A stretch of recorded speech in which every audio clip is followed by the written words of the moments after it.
Want to study in Germany? Then Excella is the best option. Admissions with scholarships available. Call 9881 96666.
చనిపోవడం అనేది చాలా మందికి అందరికీ బాధ కలిగిస్తుంది.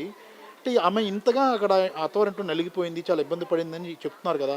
ఈ ఒక్కరోజు కూడా మీకు అసలు ఇక్కడ ఏం జరుగుతుందో మీకు చెప్పలేదమ్మా? చెప్పాను, అంతా చెప్పేది.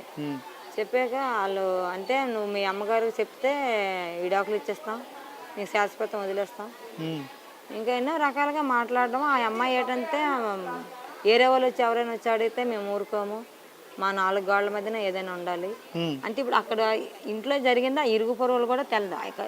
లాస్ట్ పాయింట్లో ఏంటంటే వాళ్ళ సొంత ముదరాడబొట్లు కూడా తెలియదు. ఇన్ని టార్చర్లు పెట్టి ఇంత హింసించింది కూడా.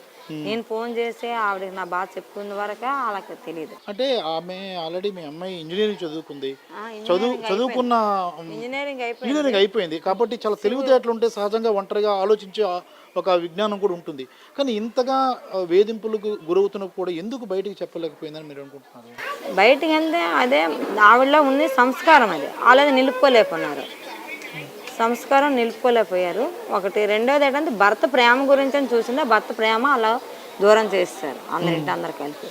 అంటే శ్వేత భర్తను ప్రేమించడం వరకు కరెక్ట్, కానీ ఆమె భర్త మణికంఠ ఉన్నాడు కదా, మణికంఠ ప్రేమించలేదని మీరు ఆరోపిస్తున్నారా? అంటే మణికంఠ భర్త ఎంత వరకు చూడాలో భార్యకి అది ఇవ్వలేదు సపోర్ట్. అంతమంది ఆడబొట్లు అందరూ అత్త అందరూ ఏదించినప్పుడు ఎవరో చెప్పుకోవాల్సింది అలా చెప్పుకోవాలి.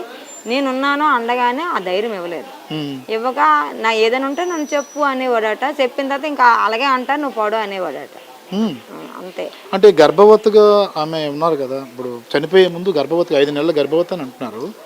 అంటే గర్భవతిగా ఉండేటప్పుడు చాలా జాగ్రత్తలు తీసుకోవాలి, మనోధైర్యం ఇవ్వాలి, అన్నీ చేయాలి భర్తగా ఉండేటప్పుడు. ఇప్పుడు మొన్నటి వరకు ఆయన ఇక్కడే ఉండేవాళ్ళు, వెళ్ళిపోయేటప్పుడు హైదరాబాద్ తీసుకెళ్ళడానికి ఏమైనా ప్రాబ్లం వచ్చిందా లేదా ఏంటి అసలు?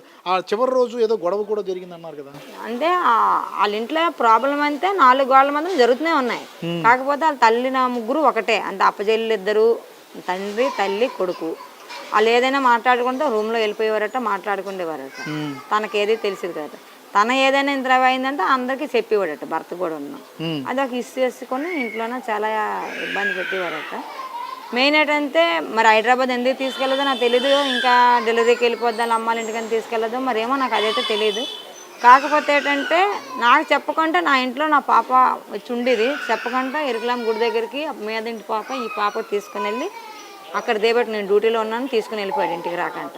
ఇప్పుడు 2 నెలలైంది నా ఇంటికి కూడా నా పాపను పంపించలేదు. నా వెళ్ళినప్పుడు కూడా వెళ్తున్నాను హైదరాబాద్ అని కూడా అమ్మాయి చెప్పలేదట. వెళ్ళే ముందు 4 రోజులు 5 రోజుల ముందు మాటలు కూడా ఆడలేదట. రోజుల్లో అమ్మ నాన్న సెంటర్లో పడుకుండేవాడట అబ్బాయి. అది అంటే ఇంత అమాయకంగా ఇప్పుడు మనకి మీ అల్లుడు ఇంత అమాయకంగా మాట్లాడుతున్నాడు. అసలు నేను మా భార్యని నేను చెప్పుకుంటానా, నేను చాలా అమాయకుని, నేనేమీ చేయలేదు, ఒక్క 2 నెలలు అయితే నేను హైదరాబాదు అంటే వాళ్ళ అమ్మగారు అదే వాళ్ళ అంటే మీ ఇంటికి పంపించిండువాడిని, తర్వాత హైదరాబాద్ తీసుకెళ్ళిండువాడిని అంటే డెలివరీ తర్వాత ఇన్ని విషయాలు చెప్తున్నాడు అతను. ఆయన చెప్తున్న మాటలు మీరు నమ్ముతారా లేదంటే ఇదంతా యాక్టింగ్ అనుకుంటున్నారా? యాక్టింగ్ మొత్తం ఫ్యామిలీ యాక్టింగ్, మొత్తం ఫ్యామిలీ యాక్టింగ్. వాళ్ళంతా నటన, బయటికి ఒకలా నటన, ఇంట్లో ఒకలా నటన. ఆ నటించిన వాళ్ళతో ఎవరి మోసాలి ఇప్పుడు మిమ్మల్ని నేను ఇక్కడ చంపేస్తాను, ఎంతమంది ఉన్నారు వెళ్ళి చూస్తాను చెప్తున్నారు. ఎక్కడో నేను చంపిస్తే నేను ఎవరు చూస్తారు, నేను చంపానని చెప్పరు కదయ్యా. 4 గోళ్ల మధ్యన జరిగింది ఎవరో తెలుస్తుంది. ఇప్పుడు ఇక్కడ మేము వచ్చి 5 సంవత్సరాలు అవుతుంది. నేను వెళ్ళడదాను, నా పాప వెళ్ళడదే, మొత్తం ఇది కాక ఇంక ఇక్కడ ఉన్న వాళ్ళందరికీ తెలుసు. అసలు నేను ఏం ఉద్యోగం చేస్తున్నాను కూడా ఇక్కడ ఎవరో తెలియదు. నేను ఎక్కడ ఉన్నానని కూడా ఇక్కడ ఎవరికీ తెలియదు. ఎవరికి అడగండి నేను ఏమైనా ఇక్కడ ఉద్యోగం చేస్తున్నాను, నేను నా పేరేటో నా ఇదేటో ఎవరో తెలియదు. అంటే అంత దీని మీద నేను ఉన్నాను ఇక్కడ.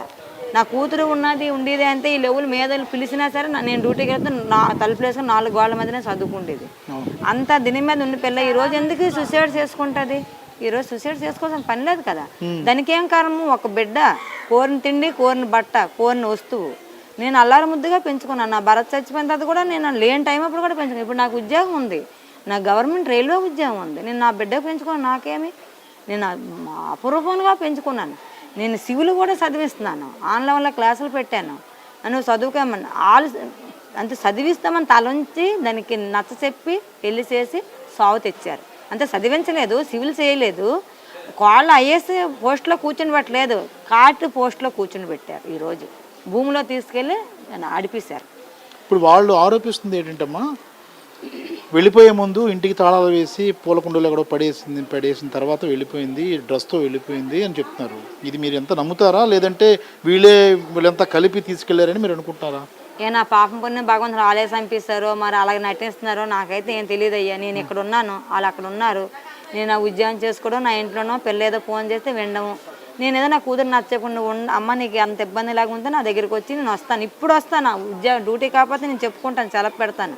నేను ఇప్పుడు వచ్చి నీకు తెచ్చేసి కాబట్టి నేను డ్యూటీకి వెళ్తాను. అంత లేదు మమ్మీ, నేను అంత ఉండలేనప్పుడు నేను చెప్తాను, నువ్వు వద్దు కానీ నాకు తీసుకెళ్దు కానీ. అంటే ఒకవేళ బయటికి వెళ్తే అమ్మా ఆ టైంలోనే మీకు ఫోన్ చేయాలి కదా. అంటే నేను వెళ్తున్నాను, నేను బాధపడుతున్నాను, నేను ఉండలేను, వచ్చేస్తున్నాను అనే టైంలోనే మీకు ఫోన్ చేయాలి. ఎందుకు చేయలేదు? ఫోన్ ఎప్పుడు అంటే ఫోను నాకు 5 అప్పుడు ఫోన్ చేసింది. చేసి మమ్మీ ఏం చేస్తున్నావు అంటే ఏం చేయడమ్మా చెత్త పారేయడానికి వెళ్తున్నాను, ఆంటీతో మాట్లాడని మా ఓనరమ్మకి ఇచ్చాను. ఆవిడ మాట్లాడుతున్న టైంలోనే వాళ్ళ ఆయన ఫోన్ చేశాడు. మా ఆయన ఫోన్ చేస్తున్నాడు ఆంటీ, నేను తర్వాత మాట్లాడతాను పెట్టిందట. నేను ఇంకా వచ్చి నా ఫోన్ అంతలో స్విచ్ ఆఫ్ అయిపోయింది. నేను ఛార్జింగ్ పెట్టి 7:30 ఫోన్ చేస్తాడు, ఫోన్ ఎత్తలేదు. ఫోన్ రింగ్ అయింది కానీ ఎత్తలేదు. సరేలే వంటగదిలో ఎక్కడ ఉందో కానీ లేకపోతే బాత్రూంలో ఉందో సైలెంట్లు పెట్టిందేమో చదువుకుంటుందని నేను ఊరుకున్నాను. నేను డ్యూటీగా నైట్ డ్యూటీ కానీ బయలుదేరుతున్నాను. నాకు 8:30 అయింది. మా ఏరకోడ అప్పజేలు చిన్నదయ్యి అది ఫోన్ చేసింది, ఇలాగ శ్వేత కనిపించడం మీ ఇంటికి ఏమైనా వచ్చిందా. మా ఇంటికి ఏం రాలేదనుకో నేను ఫోన్ పెట్టేసి ఇంకా నేను హాస్పిటల్ ఫోన్ చేసి నేను డ్యూటీకి రాలేదని చెప్పి మా డ్యూటీ వల్ల ఇంకా మా తెలిసిన వాళ్ళు అక్కడ ఉంటే మా ఇన్ఛార్జర్ ఫోన్ చేసింది, ఇలాగ అమ్మాయి ఏడుస్తుంది వెళ్ళండి, ఏదో వాళ్ళ అమ్మాయి కనిపించడంతా మా చెల్లెలు ఆయన కూడా వచ్చాడు. వచ్చాక ఇంటికి వెళ్ళి అతను ఏదో మీద ఇంటి ఆవిడ మేము 4 గాజువాకి వెళ్ళాం. గాజువాకి వెళ్ళి వాళ్ళ ఇంటికి వెళ్ళి చూస్తే వాళ్ళ ఇంటికాడ వాళ్ళ పెద్ద పాప ఉంది, వాళ్ళు ఇటు వచ్చారట. ఇక్కడికి వచ్చి నానా రచ్చ చేశారట. వీళ్ళందరూ చెప్తున్నారు తిట్లలో ఇక్కడే తిట్టిన వాళ్ళు 4 గోళ్ల మధ్యన కోళ్ళ సాధించడానికి ఎవరు నమ్ముతారు? మీ మీడియా నమ్ముతుందా? పోలీసు వాళ్ళు నమ్ముతున్నారా? వాళ్ళు ఎంత అమాయక మొఖాలు పెట్టుకున్నా చెప్తారా? మన 10 మంది చంపేస్తారు. వాళ్ళకి ఆ ధైర్యం ఉన్నది. వాళ్ళు సంపరు నా కూతురికి సాధించడానికి నేను నమ్మను. నాకు నా కూతురికి న్యాయం కావాలి, నా కూతురు ఆత్మ శాంతించాలి, నాకు న్యాయం కావాలి. ఇది ఒకటే నాకు. నేను ఒక్క ఆడదాన్ని ఉన్నానని వాళ్ళు 10 మంది ఉన్నారని నా కూతురికి టార్చర్లు పెట్టారు. మొదటి నుంచి అన్నీ అంటున్నారు, నీకు ఎవరు సపోర్ట్ లేడు, నీకు ఎవడు అడిగిన వాడు లేడు. మీ పెద్దనాన్ని కూడా మాకే మాట్లాడి సపోర్ట్ చేస్తున్నారు. అంతే మీ తరపున ఎవరు లేరు, మీ తరపున ఎవరు లేరు, మీ ఇద్దరు ఆడవాళ్ళు మాకేం చేయలేరు, మీ అమ్మ దగ్గరికి వెళ్ళకు, మీ అమ్మతో మాట్లాడకని చెప్పారు. చెప్పి కడుపుతో ఉన్న పిల్లతో నా 15 రోజులు మాట్లాడినకపోతే మొత్తం పొంగిపోయింది పిల్ల. పొంగిపోయి అలా చిన్నాడు బట్టలు ఇంటికి దిగినప్పుడు ఇంటికి వెళ్ళి అంత దూరంలో చూసి మమ్మీ అని పట్టుకొని ఏడ్చింది. ఈటమ్మా ఇలా పొంగిపోయావంటే మమ్మీ నాకు ఏమో తెలియదు మమ్మీ అన్నది. అన్నాక నేను అక్కడ 2 రోజులు పోయాక ఏమ్మా ఇలాగ ఇంకేత ఉన్నాయా, ఏటో హాస్పిటల్కి తీసుకెళ్ళాలి వస్తావా అంటే లేదు మమ్మీ నాకు ఇంకేం లేదు తగ్గిపోయావు అన్నది. అన్నాక ఒకరికిద్దరిని అడిగాను తెలిసిన వాళ్ళకి, ఇలాగ అవుతాయంటే ఏమోలే నీకు చూడలేదు కదా మాట్లాడలేదు కదా అలాగ అయ్యిందేమోలే అనేసాను. అనేసాను అంతే. నాతో మాట్లాడనని కూడా అంటే నా ఇంటికి రాకూడదట, నాతో మాట్లాడకూడదు. బాగా మానసికంగా చాలా ఇబ్బంది పడి ఉంటుంది అనుకుంటారమ్మా. చాలా ఇబ్బంది పడ్డది. అంటే తల్లి అక్కర్లేదు, నా తల్లి ఇంత పెంచి ఉంచింది, నా తల్లికి లేని పని నాకు చాలా మాట్లాడేవారట ఇంట్లో. చాలా ఇబ్బందులు పెట్టి నువ్వు మీ అమ్మకాడికి వెళ్ళకు, మీ అమ్మతో మాట్లాడకు, అలాగే ఇలాగా అనేవారు.